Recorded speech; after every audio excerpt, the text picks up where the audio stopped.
मैं अध्यक्ष महोदय दावे के साथ कह सकता हूं, हमारे पास कोई एजेंसी नहीं है, कोई सोशल मीडिया टीम नहीं है जो हम नेगेटिव कैंपेन रन कराते हों। लेकिन भारतीय जनता पार्टी के पास हजारों ऐसे लोग हैं और हजारों करोड़ रुपए इस बात के लिए खर्च करते हैं कि नेगेटिव कैंपेन कैसे रन किया जाए। और जितना जितना चुनाव करीब आता है उतना सोशल मीडिया से लेकर के हर प्लेटफॉर्म पर नेगेटिव कैंपेन अगर कोई कर रहा है तो वो कर रहा है भारतीय जनता पार्टी के लोग। इलेक्टोरल बॉन्ड की तो बात हम इसलिए नहीं करना चाहते हैं क्योंकि हमें तो मिला ही नहीं कुछ। अध्यक्ष महोदय, क्या बात करूं मैं इलेक्टोरल बॉन्ड की। सबसे ज्यादा इलेक्टोरल बॉन्ड अगर किसी को मिले हैं तो सत्ता में बैठे हुए लोगों को मिले हैं। दूसरा कांग्रेस को मिला। कांग्रेस ही हमारे मित्र ऐसे कि हमें नहीं बताते कहां से मिलता है।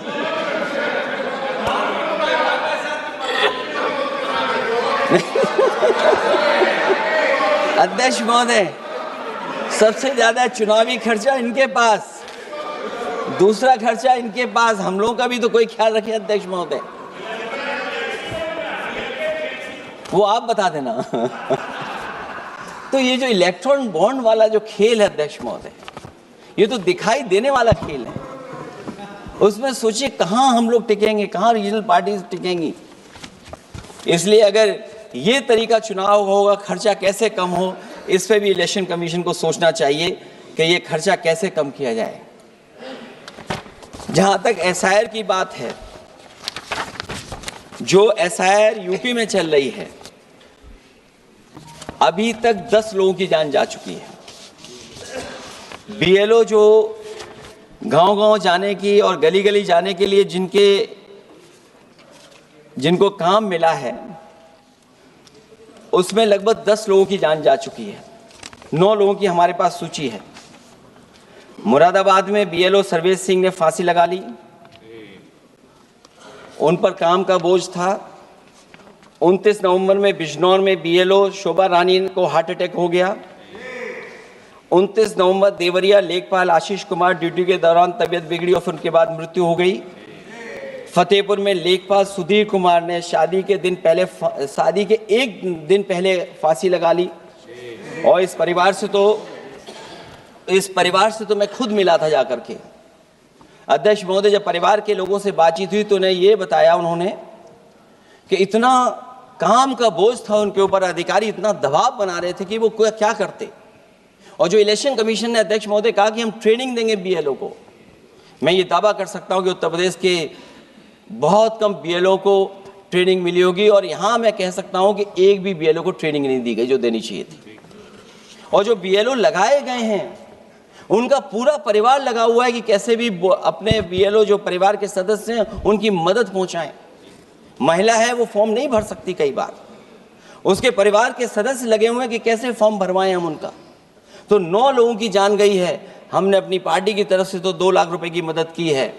हमारी मांग होगी कि चुनाव आयोग और इस लोकतंत्र को मजबूत करने के लिए जो मदद होनी चाहिए 1 करोड़, और उनको सरकारी नौकरी मिलनी चाहिए। धांधली कैसे होती है, चुनाव होने से पहले ही वोट कट जाते हैं। हमारे राजीव राय जी बैठे होंगे माननीय सदस्य, वो किताब लाए हैं कि नहीं लाए हैं? चुनाव घोषित नहीं हुआ वहां पर, लेकिन सरकार के लोगों ने मिलकर के वोट पहले ही काट दिया। अध्यक्ष महोदय, वहीं से दिखा दो, ये लिस्ट है। अगर एक भी इसमें गलत हो तो बता दीजिए, एक भी गलत हो अध्यक्ष महोदय। चुनाव हुआ नहीं उससे पहले इलेक्शन कमीशन ने वोट काट दिए। और कितने वोट काटे हैं?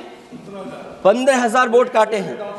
और 2027 के 22 के चुनाव में मैंने आरोप लगाया था कि इलेक्शन कमीशन ने जानबूझ करके और सरकार के लोगों ने मिल करके उत्तर प्रदेश में हर विधानसभा में वोट काटे थे और चिन्हित कर करके वोट काटे थे। और ये चिन्हित किया था कि ये समाजवादी पार्टी का वोट कौन है जिसको काटा जाए, और हजारों की संख्या में वोट काटे थे। और जब इलेक्शन कमीशन से हम लोगों ने शिकायत की तो उन्होंने एफिडेविट मांगे थे। मैंने हजारों लोगों के एफिडेविट दिए थे अध्यक्ष महोदय, और ये कहा था कि ये जिंदा थे। 17 में वोट डाला उन्होंने और 22 में जाकर के उनका वोट कट गया है। लेकिन किसी भी अधिकारी के ऊपर अभी तक इलेक्शन कमीशन ने कोई कार्रवाई नहीं की।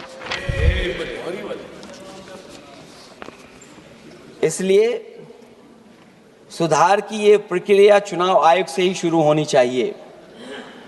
चुनाव आयोग को निम्नलिखित बातों का सुधार करना ही होगा। अध्यक्ष महोदय, चंडीगढ़ में कैमरे के सामने की चोरी पर, बंदूक तानकर वोटरों को वोट डालने से रोकने पर, उपचुनाव में चुन चुनकर एक अधिकारी पोस्ट करने पर, जीतने के बाद भी सर्टिफिकेट बदल देने पर, चुनाव आयोग को हमारे द्वारा दिए गए हजारों एफिडेविट्स प्राप्त न होने की झूठी बात पर, जबकि हमारे पास जमा करने की रसीद है, वॉशिंग मशीन फार्मूले पर जिसमें एक दिन पहले का भ्रष्टाचारी अगले दिन भद्राचारी हो जाता है और ऊंचे पद पर बैठा दिया जाता है, सत्ताधारियों के पैसे बांटने पर पकड़े जाने पर, सिद्धांतहीन राजनीति पर भी होना चाहिए, चुन चुनकर पीडीए के वोट काटने पर भी होना चाहिए, नकली वोटर से वोट डलवाने पर भी, नकली आधार कार्ड बनाकर चुनावी खेल करने पर, एक वोटर के द्वारा कोई वोट डालने पर, चुनाव के दौरान योजना चलाकर घूस देने पर। और अध्यक्ष महोदय, मैं ये जरूर कहना चाहूँगा कि जब वन नेशन वन इलेक्शन की बात हो रही है और अभी सत्ता पक्ष के माननीय सदस्य ने कहा कि वो एक वोटर लिस्ट भी करा देंगे, ये बात मैं कह दूं अध्यक्ष महोदय, उन्होंने ये कहा कि वन नेशन वन इलेक्शन तो होगा ही होगा, लेकिन एक वोटर लिस्ट भी एक होगी। हमें उम्मीद है कि वोटर लिस्ट एक होगी और वोटर कार्ड ऐसा बने।